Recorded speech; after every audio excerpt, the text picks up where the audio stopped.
Hi, I'm Tom Moller. This is the 94.7 FM, The Word Book Club, and I am very, very pleased. I think, I'm pleased anyway, but I think that I'm going to be speaking to a first-time author, Zach Clinton. Is that correct, Zach? Did I get that right? Yes, sir. That's absolutely correct, Tom. Thank you so much for having me, my friend. Okay. Well, thank you for being with us. Zach is the author of the book Even If, and there's a powerful reason behind that title, Even If, which I'm sure we'll get into. Even If, and then this is quite a subtitle. I mean, this really is a beginning to ending, Genesis to Revelation subtitle of the Christian life. Even If, developing the faith, mindset, strength, and endurance of those who are built different by my guest, Zach Clinton. So, Zach, so good to have you with us. Thank you. Tom, so grateful to be here with you, my friend. You are the vice president of American Association of Christian Counselors and a counselor yourself as far as your daily activity. Is that right? Yes, sir. I have the opportunity of serving as a licensed resident counselor here in the state of Virginia, then serving alongside of my dad, Dr. Tim Clinton, at the American Association of Christian Counselors, which is truly one of my greatest pride and joy, sir. Ah, okay. All right. Well, now, I had mentioned your first book. This is your first ever book, right? First ever book, Mr. Tom. First ever one. Well, I always like to kind of get behind, the pages of a book as to what has gone on in your life that brought you to this place. And I don't think I've ever talked to a person who this was his first book. So I'm just really curious. Give me kind of the roadmap to where you came up with the idea for the book, why you came up for the idea of the book. Obviously, the book is out of your counseling life and your counseling ministry, but give us a sort of an inside base, and I know you're a baseball guy. So that's right. Give us kind of an inside baseball look at what brought about this first book that you wrote. Yes, indeed, Tom. So I got the opportunity of growing up, one of my greatest privileges, growing up in a home with two God-fearing parents, my mom and my dad, two of my best friends today, who really taught me of what it looked like to live out my faith, not just, talking the talk, but actually walking the walk. I grew up with my sister Megan, and we went to a Christian school our whole lives. I got really good at speaking Christianese, right? I was able to memorize all the verses, recite them in class. I went on to Liberty University. And, I kind of lived in the shadows of my parents' faith, relying on their faith, relying on coming downstairs and seeing my dad being in the Word as something that was a big thing for me in my personal life. I'm so grateful they modeled it, but I hadn't yet personalized it myself to grow in intimacy with God. And I remember being in college at Liberty University. I was playing 4 years of college baseball there. And in one of my early stories, actually, in the book, in chapter 1, I experienced a season-ending injury that caught me by surprise. 2 weeks out from my sophomore season, I was expected to be a starting pitcher. I was really excited going into it. Got injured, in the snap of my finger, everything changed. And I'll never forget in that moment of discouragement and disappointment where I felt deflated in life, like a lot of our listeners and viewers may feel in this very moment, that my dad looked at me and reminded me of the truth. That, Zach, at the end of the day, right, it's our decisions that determine our direction, and it's our direction that determines our destiny. So in other words, we have the opportunity to make a choice on what we're going to do in this season of life to become the man that God has called us to be. As I got into the mental health space, I started to really study the concept of resilience, built around it's the positive adaptation in the presence of adversity. And then I found and came across one of my favorite scriptures that I was just remembering back to and reflecting on, which was found in Daniel chapter 3, which I'm sure we'll dive into more. But that proclamation of even if, what it actually looks like to live a life of faith that's unwavering, not compromising to culture or your circumstances, but only a life that is conforming to the image of Christ, as Romans 8:29 talks about. So that's really where this came from, Tom, and kind of the breath behind the entire idea. So there is an amalgamation then, if I understand what you're saying, with your injury, your athletic injury. I imagine as starting pitcher, you were on your way perhaps to the pros. Yes, sir. So had the opportunity of not just playing 4 years there at Liberty, but also having some discussions with some professional scouts toward the end of my career, sitting down with a dear friend of mine who's still a scout in the Tampa Bay Rays organization today on what it would look like to get the chance to go on and play at the next level. Right? Every kid's dream, my dream growing up as a kid my entire life. But I just felt called in a different direction because of those seasons of pain, because of those trial-like situations in my life, where I began to recognize that I was giving praise to God because he doesn't just dismiss us from those seasons of life. He doesn't just dismiss us from our pain, but instead he chooses to develop us in and throughout those seasons. And that's where this passion and this fire within me came and really sparked, was my seasons of pain, my seasons of challenge, to say, man, I want to sit alongside of people in their deepest and darkest hurts and their wounds, reminding them that healing cannot be found in hiding and reminding them that they're never alone in this fight. That's what I believe counseling is all about, this mental health space is all about. And I believe that not only does God equip us with friends for the fire, which I found out in my fiery trials of life, but also he's in the fire as that fourth man as well. So the amalgamation we were talking about then is a dream shattered. That's right. And a book that titles Even If. So many times we have the only ifs in life, which I know really formed a foundation of this book. Only if I hadn't wiped out on the baseball field. Only if I would have done this. Only if you haven't done this to me. And you came to the conclusion that no, the operative words are not only if, but even if you wiped out on the baseball diamond, even if. So take it from there.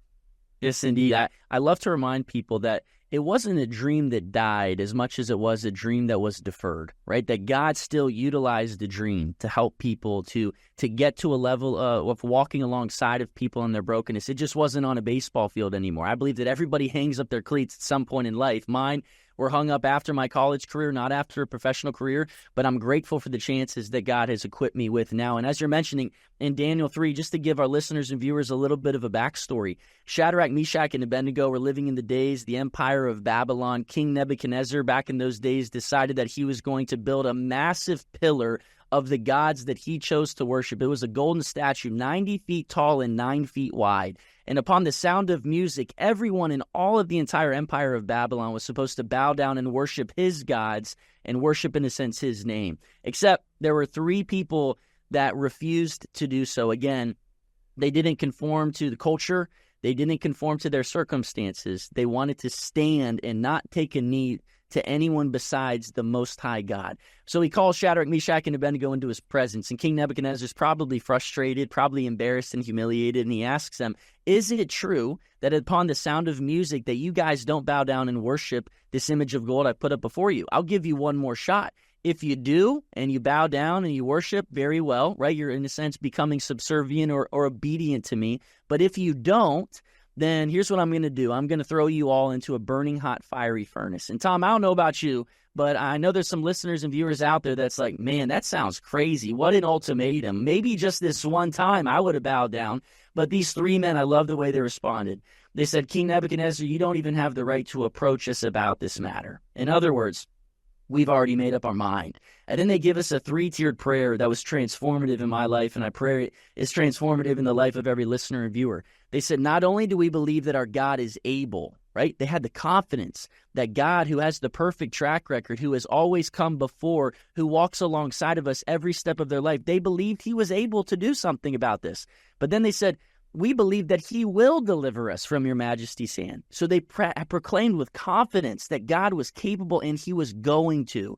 But then they gave us those 2 words, the title of the book. But even if he does not, we still will not bow down and worship your gods are the golden image you've set up before us. And so, as you mentioned, I want to remind people in the book, there's a big difference between what if, only if, and even if.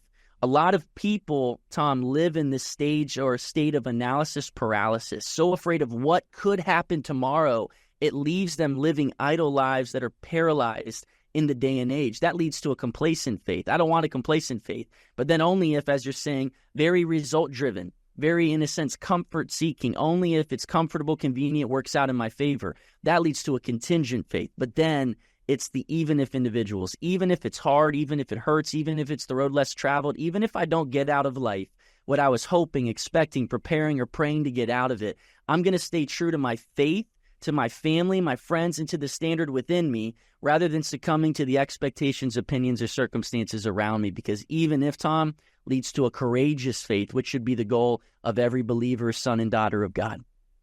So obviously what we're talking about, what you are urging people to in the pages of this book is they, no matter what the circumstances, they, in the power of the Holy Spirit, overcome what is before them. A couple things regarding the book that I wanted to ask you about specifically. I want to ask you about the content of the book, but the cover. Now, you got on this cover. I'm biting on a hook here. On this cover, in the just a little part of the cover, you have a little arrow that stands out from the rest of the cover. What is that? You know, Tom, that arrow in and of itself, all the other covers or all the other arrows, just for our listeners and viewers to get that image in their mind, they're all kind of bleak, they're all kind of transparent, and they're all facing to the right. But there's one specific arrow that stands out in this kind of golden color that is pointing the other direction, going against the tide.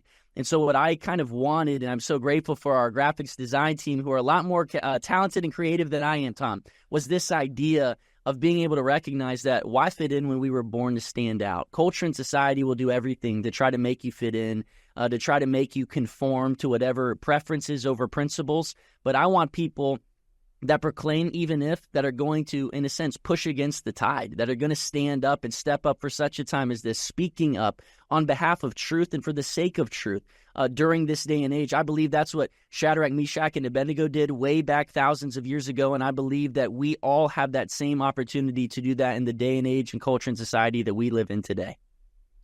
Now, the title I alluded to, the subtitle, Even If, developing the faith. Now, it doesn't just start and end with faith, does it? That's right. Faith without works is dead.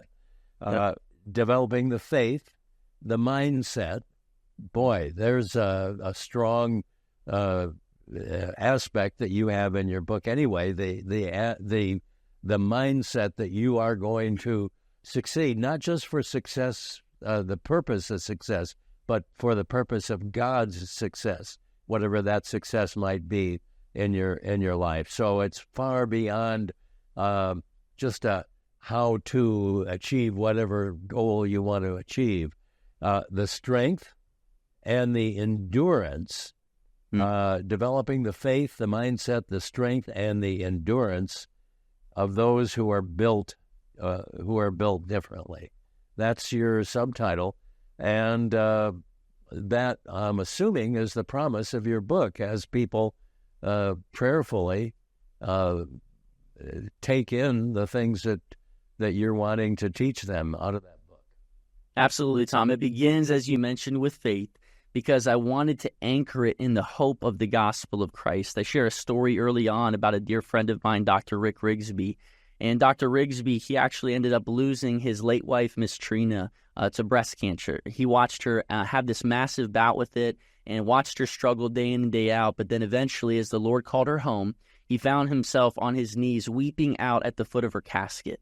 And he shares this massive, encouraging message of how his dad came over to him and consoled him, wrapped his arm around his son during that time. And Dr. Rick looked up at his dad and said, "Dad, I feel like I've lost all hope." And his dad looked down at him and gave him this proclamation. He said, "Son, you can't lose something that God gave you. You haven't lost hope.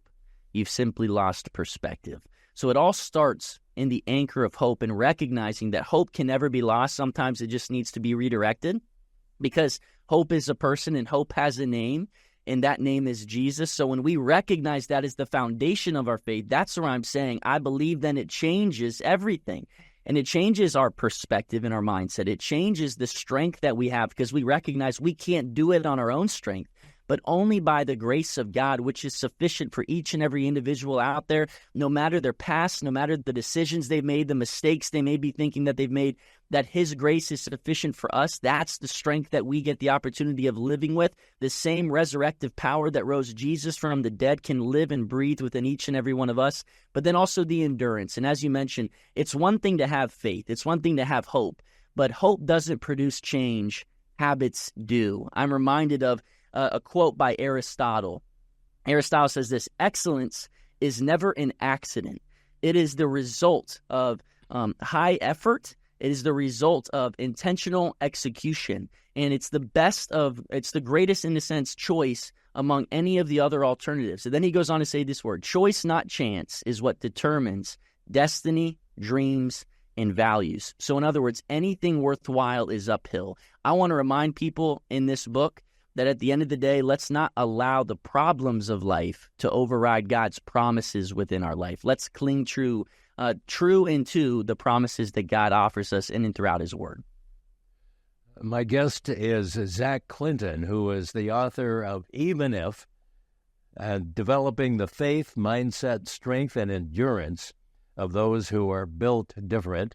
And this is what we're talking about. Now, you have an opportunity, if you'd like, to buy this book. Just click whatever is pointed out to click here on the video, and you can purchase this book yourself as well.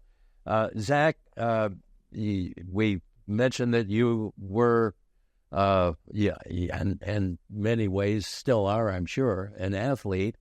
You use a lot of athletic inspirational victories. I've always appreciated the fact that in an athlete's life of having obstacles, I mean, athletics is just the whole thing. A competition is an obstacle. You have one obstacle after another to accomplish as an athlete, and certainly that's the Christian life too. And so many times there are great examples of athletic performance that help us understand a little bit about the mindset necessary as a Christian. And as a counselor, do you find, and I'm drawing a little bit from my wife here, who is a counselor, do you find so many Christians just sort of don't appreciate the battle that's before them to achieve? They just sort of shrug their shoulders and have a que sera type of existence? There is a mindset you've got to have. There is a mindset, Tom, and I think it's rooted and anchored in recognizing that pain can actually become your prison, or it can become your passport. I see a lot of people who have allowed the pain of their past to become the prison that holds them in bondage from experiencing the abundant life that God has for them. But then also it can become your passport, and it can take you places that you could have never gone without it. But it all comes down to our perspective. I believe the old quote that says, thoughts become things. What we see in our mind, we can hold in our hands. There's a lot of people. I think the hardest thing in counseling, Tom, is being able to sit across from somebody who has had a difficult past that's been riddled with pain, that's been riddled with trauma, riddled with wounds and damage that's been done. But although they may not have to take responsibility for those things, right? They weren't responsible for some of the things that have happened to them. It is their job now to take responsibility for their present and for their future moving forward. That has got to be probably the hardest thing in recognizing, because a lot of people, we hit cruise control and we would love to blame the wounds of our past for the life that we're currently living. But I love to remind people that we have to take, as Chaco would say, the great Navy SEAL, we have to take extreme ownership for our lives and being able to recognize that real change is not just found in behavior modification, but it's ultimately found in spiritual transformation. It's not just a matter of the head. And we talk a lot about habits and disciplines. Those things are so important because, yes, who we become is always going to be more important than what we do, but what we do will always heavily influence who we become. But it's not just a matter of behavior modification. I want to remind people, it's a matter of spiritual transformation, a matter of the heart. And so when we get down to the roots of what we're seeing, a lot of people are dissatisfied with the fruit they're displaying, but they don't get down to the matter of the root that they're experiencing or have experienced in life. That's what counseling is all about, is getting to that deeper core and being able to remind people that they have a choice, again, as Aristotle said, choice, not chance, that determines their destiny, their direction, and their decisions in life. So this is a how-to book, but it's not the how-to book of, pull yourself up by your own bootstrap how-to. The how-to is in the power that the Lord gives you, and your own part of that equation where you say you develop the mindset, you find out where he wants to take you, and you're going to get there because he's going to be the one to take you there, but there's got to be a stick-to-itiveness that he also gives you out of his power. Absolutely, because a lot of people, we always talk about this victimhood or this victim mentality. And there are some people that sometimes have that victim mentality, but I remember coming across a quote from a pastor years ago, Tom, where he said, you know what, nobody wants to be the victim. And we have to recognize that no one is the victim in their story, but also we're not the hero, right? There's so many times in culture and society where they say, go be your own hero, be the hero of your story. And I want people to recognize that when we take that perspective of we have to be the hero of our own story, then all of a sudden what happens when our story doesn't pan out the way that we wanted or wished it would? When we take responsibility of saying, you know what, we have to do these things, then it's performance driven. And it's telling me that it's more so a religion perspective of I have to do these things in order to create the life that I want, when in reality, it's not about doing as much as it is focusing on the word done. Because of what God has already done for us, he is the hero of all of our stories. He is the author, and we just have to be willing to be an active participant in this journey that we call life. That's what I want people to remind ourselves of.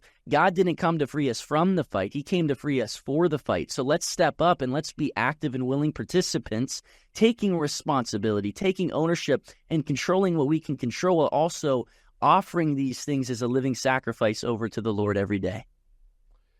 Now, this is a side note, but in closing, actually, I want to touch a little bit about your Built Different podcast. Tell us about that. So our Build Different podcast, Tom, is something that sparked actually during the heat of the COVID years, about 3.5 years ago now. And it was just the means by which I wanted to provide hope, encouragement, and motivation to a dark and hurting world. And so I believe, as Revelation says, that the way we can defeat the enemy is through the blood of the Lamb and the word of our testimony. Well, guess what? God has done his part. The Lamb has been shed. And now it's our job to do our parts by sharing our testimony. So it's a means by which I bring people on from the mental health space, the ministry space, professional athletic space, and so much more, just to share their testimonies of what God has done in and throughout their lives, how God has taken, I believe he's the great repurposer, taking broken things and making them beautiful again and turning pain into purpose. That's what I believe it means to be made built different from a holistic perspective, as Colossians 2:6-7 say, that we are meant to be rooted and built up in our faith, choosing gratitude in every season of our life. So that's a little bit more about the podcast. It releases every Tuesday, and it's a whole lot of fun, Tom, that's for sure. Where can people access that? They can access that. They just go actually to my website at zachclinton.com. We have the newest episodes right up there every single week.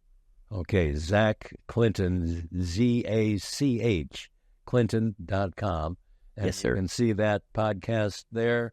And then the other thing, specifically, what's your work with the American Association of Christian Counselors? I know it's an association. I don't know what the work for it is, other than the conferences you all put on.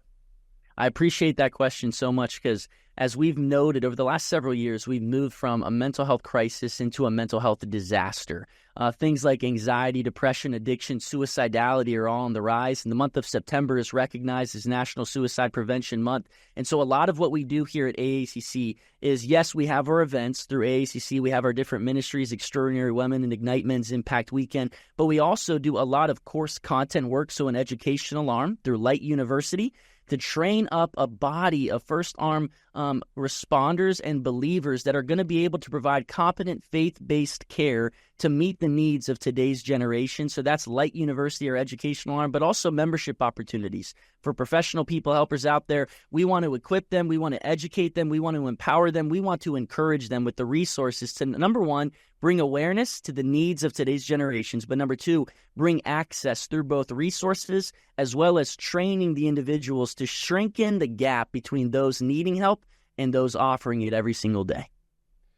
And I think to sum up everything you're doing through the AACC, the Build Different podcast, and your book, I just can't help but look at our culture today and see the necessity for Christians just not to be shrug your shoulders, oh, say la vie Christians, but Christians who really can impact a culture just gone mad through this